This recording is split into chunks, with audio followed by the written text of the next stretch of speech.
আলাইকুম। আলহামদুলিল্লাহ, শুভ দুপুর। জোহরের নামাজ শেষ করলাম। আল্লাহ, আপনার ঘর মসজিদ পৃথিবীর মধ্যে উত্তম জায়গা, উত্তম ঘর।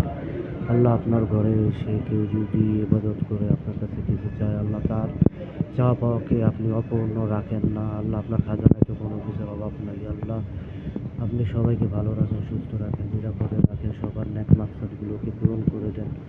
আল্লাহ, যারা সমস্যায় আছে তাদের সমস্যা দূর করে দেন, যারা অভাবে আছে তাদের অভাব দূর করে দেন, যারা ঋণগ্রস্ত তাদের ঋণ পরিশোধ করার তৌফিক দান করেন, যাদের বাবা মা অসুস্থ তাদের বাবা মাকে সুস্থতা দান করেন, যাদের বাবা মা ওই অন্ধকার কবরে শায়িত তাদেরকে জান্নাতের ফয়সালা করেন, কবরবাসীদেরকে আল্লাহ জান্নাতের ফয়সালা করেন, তাদের জীবনের সমস্ত গুনাহ আপনি মাফ করে দেন।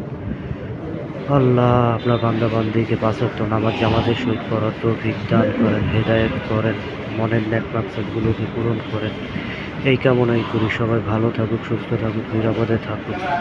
আমিন।